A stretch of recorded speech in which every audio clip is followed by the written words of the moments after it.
അനുഗ്രഹിക്കപ്പെട്ട നല്ല സമയത്തിനായി ഞാൻ ദൈവത്തെ സ്തുതിക്കുന്നു, സ്തോത്രം ചെയ്യുന്നു. ദൈവവചനം ശ്രവിച്ചുകൊണ്ടിരിക്കുന്ന എല്ലാ ദൈവമക്കൾക്കും വീണ്ടും വരാമെന്ന് അരുളി ചെയ്തവനായ കർത്താവായ യേശു ക്രിസ്തുവിൻ്റെ തന്നെ നാമത്തിൽ ഞാൻ എൻ്റെ സ്നേഹവന്ദനം അറിയിക്കുന്നു.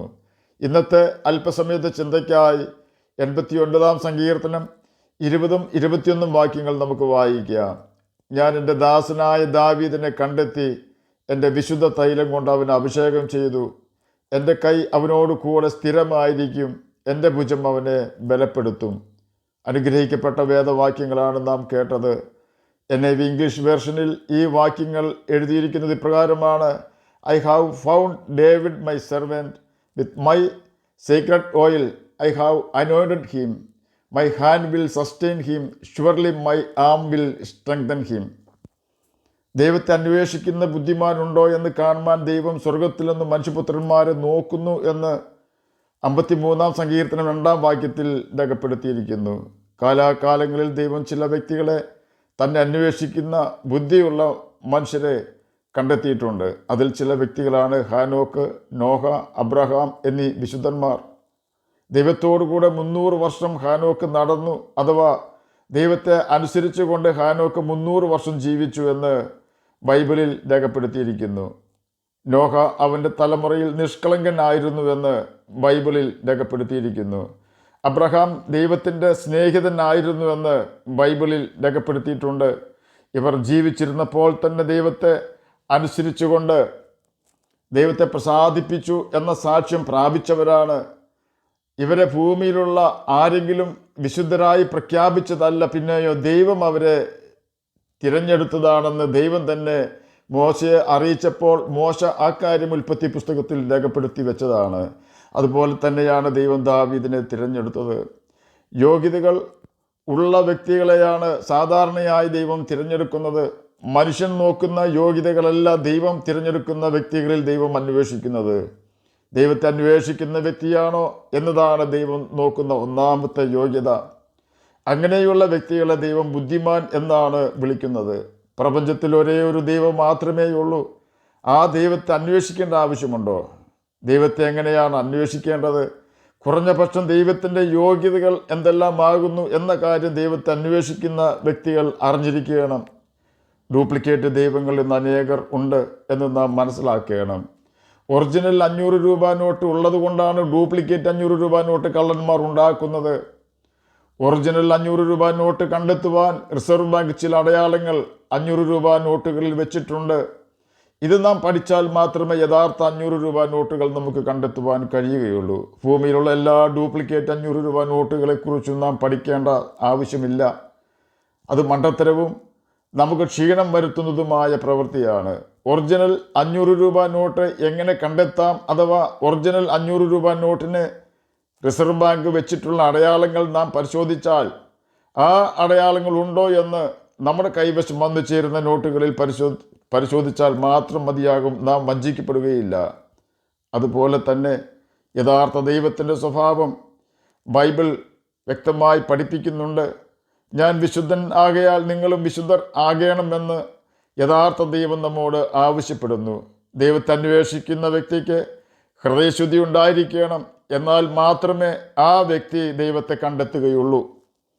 മത്തായി എഴുതിയ സുവിശേഷം 5 അധ്യായം 8 വാക്യത്തിൽ ഇപ്രകാരം രേഖപ്പെടുത്തിയിരിക്കുന്നു: ഹൃദയശുദ്ധിയുള്ളവർ ഭാഗ്യവാന്മാർ, അവർ ദൈവത്തെ കാണും. ദൈവത്തെ അന്വേഷിക്കുന്ന വ്യക്തിക്ക് വിശുദ്ധിക്ക് വേണ്ടിയുള്ളൊരു ആഗ്രഹം ഉണ്ടായിരിക്കണം. അതുപോലെ തന്നെ ആ വ്യക്തിയെ ഹൃദയശുദ്ധി ഉണ്ടായിരിക്കണം. അഥവാ ആ വ്യക്തി തൻ്റെ ഹൃദയത്തിൽ അകൃത്യം കരുതാത്തവനും ആർക്കെതിരെയും ഹൃദയത്തിൽ ദോഷം ചിന്തിക്കാത്തവനുമായിരിക്കണം. തന്നെയുമല്ല ദൈവത്തിൻ്റെ കൽപ്പനകൾ അനുസരിക്കുവാൻ തയ്യാറുള്ള വ്യക്തിയായിരിക്കണം ദൈവത്തെ അന്വേഷിക്കേണ്ടത്. എൻ്റെ കൽപ്പനകൾ ലഭിച്ച് പ്രമാണിക്കുന്നവർക്ക് ഞാൻ എന്നെ തന്നെ വെളിപ്പെടുത്തുമെന്ന് യോഹന്നാൻ എഴുതിയ സുവിശേഷം 14 അധ്യായം 21 വാക്യത്തിൻ്റെ അവസാന ഭാഗത്ത് രേഖപ്പെടുത്തിയിരിക്കുന്നു. ദൈവത്തെ കണ്ടെത്തണമെന്ന ഒരു വലിയ ആഗ്രഹം നമുക്കുണ്ടായിരിക്കണം. എന്നാൽ മാത്രമേ ദൈവം നമുക്ക് വെളിപ്പെട്ട് വരികയുള്ളൂ. ജാഗ്രതയോടെ എന്നെ അന്വേഷിക്കുന്നവൻ എന്നെ കണ്ടെത്തുമെന്നാണ് കർത്താവ് ബൈബിളിൽ രേഖപ്പെടുത്തിയിരിക്കുന്നത്. അതിനർത്ഥം പാപം ചെയ്യാതെ ദൈവത്തെ അന്വേഷിക്കുന്നവർക്ക് മാത്രമേ ദൈവം വെളിപ്പെടുകയുള്ളൂ എന്നാണ്. അപ്രകാരം ദൈവത്തെ അന്വേഷിച്ച വ്യക്തിയാണ് ദാവീദ്. അതുകൊണ്ട് തന്നെ ദൈവം ദാവീദിനെ തൻ്റെ ഹിതങ്ങളെല്ലാം ചെയ്യേണ്ടതിനായി തിരഞ്ഞെടുത്തു.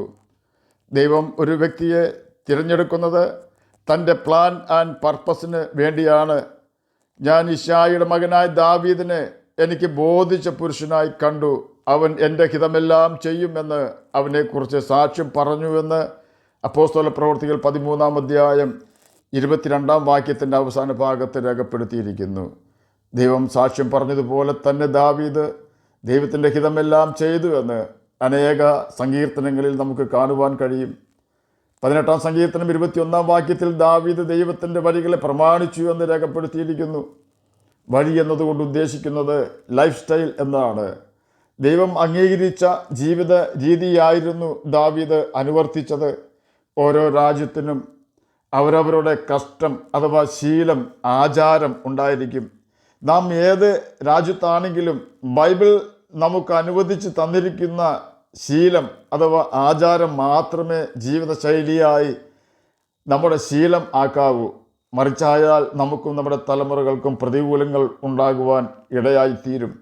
ദൈവത്തിൻ്റെ വഴി പ്രമാണിച്ച ദാവീദിനെ ദൈവം വിശാലതയിലേക്ക് കൊണ്ടുവന്നു എന്ന് 18-ാം സങ്കീർത്തനം 19-ാം വാക്യത്തിൽ രേഖപ്പെടുത്തിയിരിക്കുന്നു. ദൈവം ഒരുത്തിനെ ഉയർത്തുന്നത് പടിപടിയായിട്ടായിരിക്കും.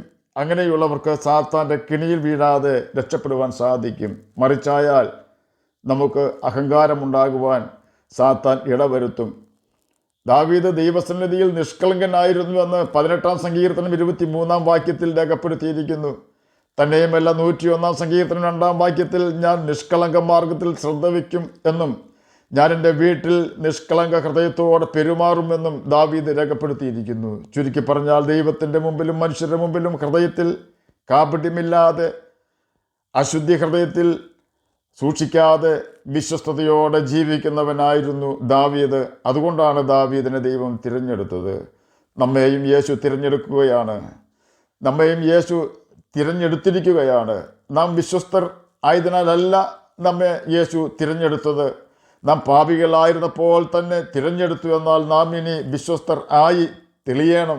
ദാവീദ് വിശ്വസ്തൻ ആയിരുന്നതിനാൽ സകല മേഖലകളിലും ദൈവം ദാവീദിന് ജയം നൽകി കൊടുത്തു. ദൈവത്തിൻ്റെ കരം ദാവീദിന് അനുകൂലമായിരുന്നു.